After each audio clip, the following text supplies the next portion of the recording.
रविवार को प्रधानमंत्री नरेंद्र मोदी अयोध्या पहुंचे, जहां उन्होंने सबसे पहले राम लला के दर्शन किए और श्री राम जन्मभूमि तीर्थ क्षेत्र स्थल का निरीक्षण कर मंदिर निर्माण का जायजा लिया। पीएम ने निर्माण कार्य में लगे श्रमजीवियों से संवाद भी किया और उनसे चर्चा की।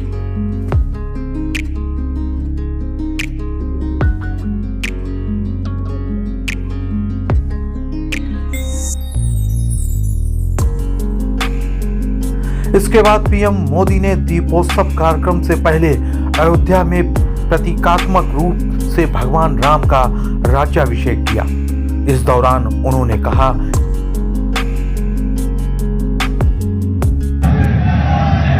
जय सिया राम, जय जय सिया राम। श्री राम लला के दर्शन और उसके बाद राजा राम का अभिषेक, ये सौभाग्य राम जी की कृपा से ही मिलता है।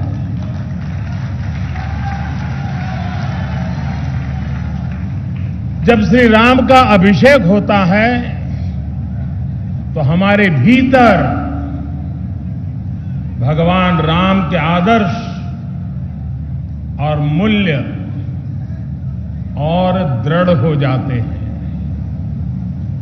राम के अभिषेक के साथ ही उनका दिखाया पथ और प्रदीप्त हो उठता है। अयोध्या की तो रज रज में,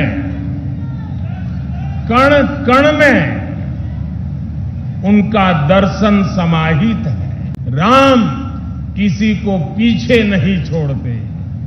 राम कर्तव्य भावना से मुख नहीं मोड़ते। इसलिए राम भारत की उस भावना के प्रतीक है जो मानती है कि हमारे अधिकार हमारे कर्तव्यों से स्वयं सिद्ध हो जाते हैं।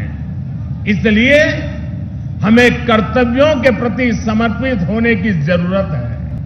और संयोग देखिए, हमारे संविधान की जिस मूल प्रति पर भगवान राम, मां सीता और लक्ष्मण जी का चित्र अंकित है, संविधान का वो पृष्ठ भी मौलिक अधिकारों की बात करता है। यानी एक और हमारे संविधान अधिकारों की गारंटी, तो साथ ही प्रभु राम के रूप में कर्तव्यों का शाश्वत सांस्कृतिक बोध। इसलिए हम जितना कर्तव्यों के संकल्प को मजबूत करेंगे, राम जैसे राज्य की संकल्पना उतनी ही साकार होती जाएगी। एक समय था जब राम के बारे में, हमारी संस्कृति और सभ्यता के बारे में बात करने तक से बचा जाता था। इसी देश में राम के अस्तित्व पर प्रश्न चिन्ह लगाए जाते थे। उसका परिणाम क्या हुआ? हमारे धार्मिक सांस्कृतिक स्थान और नगर पीछे छूटते चले गए। हम यही अयोध्या के रामघाट पर आते थे तो दुर्दशा देखकर मन दुखी हो जाता था। काशी की तंगहाली, वो गंदगी और वो गलियां परेशान कर देती थी। जिन स्थानों को हम अपनी पहचान का, अपने अस्तित्व का प्रतीक मानते थे, जब वही बदहाल थे तो देश के उत्थान का मनोबल अपने आप टूट जाता था। साथियों, बीते 8 वर्षों में देश ने हीन भावना की इन बेड़ियों को तोड़ा है। हमने भारत के तीर्थों के विकास की एक समग्र सोच को सामने रखा है। हमने राम मंदिर और काशी विश्वनाथ धाम से लेकर केदारनाथ और महाकाल महालोक तक घनघोर उपेक्षा के शिकार हमारी आस्था के स्थानों के गौरव को पुनर्जीवित किया है।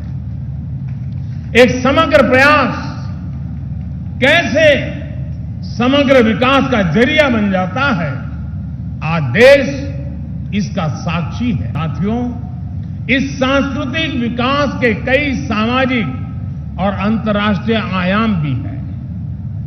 श्रृंगवेरपुर धाम में निषाद राज पार्क का निर्माण किया जा रहा है। यहां भगवान राम और निषाद राज की 51 फीट ऊंची कांच से प्रतिमा बनाई जा रही है। ये प्रतिमा रामायण के उस सर्व समावेशी संदेश को भी जन जन तक पहुंचाएगी, जो हमें समानता और समरसता के लिए संकल्पबद्ध करता है। इसी तरह अयोध्या में ट्विन होम मेमोरियल पार्क का निर्माण किया गया है। ये पार्क भारत और दक्षिण कोरिया अंतर्राष्ट्रीय संबंधों को प्रगाढ़ बनाने के लिए दोनों देशों के सांस्कृतिक रिश्तों को मजबूत करने का एक माध्यम बनेगा। अब कल्पना कर सकते हैं इस विकास से, पर्यटन की इतनी संभावनाओं से युवाओं के लिए रोजगार के कितने अवसर पैदा होंगे। सरकार ने जो रामायण एक्सप्रेस ट्रेन चलाई, वो स्पिरिचुअल टूरिज्म की दिशा में एक बेहतरीन शुरुआत है।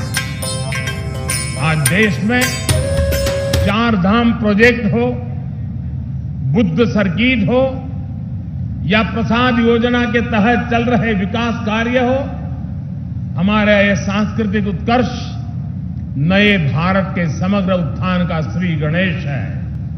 साथियों, आज अयोध्या नगरी से मेरा पूरे देश के लोगों के लिए एक प्रार्थना भी है, एक नम्र निवेदन भी है।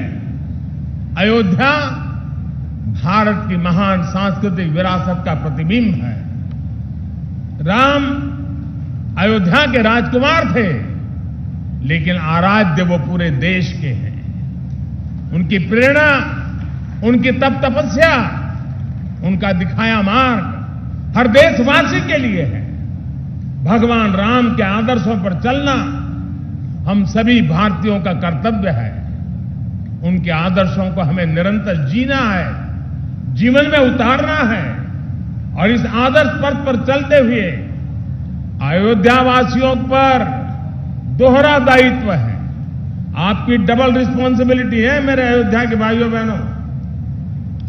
वो दिन दूर नहीं जब विश्व भर से यहां आने वालों की संख्या अनेक गुना बढ़ जाएगी। जहां कण कण में राम व्याप्त हो, वहां का जन जन कैसा हो, वहां के लोगों का मन कैसा हो, ये भी उतना ही अहम है। जैसे राम जी ने सबको अपनापन दिया, वैसे ही अयोध्या वासियों को यहां आने वाले प्रत्येक व्यक्ति का स्वागत अपनत्व से करना है। अयोध्या की पहचान कर्तव्य नगरी के तौर पर भी बननी चाहिए। अयोध्या सबसे स्वच्छ नगरी हो, यहां के रास्ते चौड़े हो, सुंदरता अप्रतिम हो, इसके लिए योगी जी और उनकी सरकार दीर्घ दृष्टि के साथ अनेक प्रकल्पों को आगे बढ़ा रही है, प्रयास कर रही है। लेकिन इस प्रयास में अयोध्या के लोगों का साथ और बढ़ जाएगा तो अयोध्या जी की दिव्यता भी और निखर जाएगी। मैं चाहूंगा कि जब भी नागरिक मर्यादा की बात हो, नागरिक अनुशासन की बात हो, अयोध्या के लोगों का नाम सबसे आगे आए। मैं अयोध्या की पुण्य भूमि पर प्रभु श्री राम से यही कामना करता हूं कि देश के जन जन की कर्तव्य शक्ति से भारत का सामर्थ्य शिखर तक पहुंचे। नए भारत का हमारा स्वप्न मानवता के कल्याण का माध्यम बने।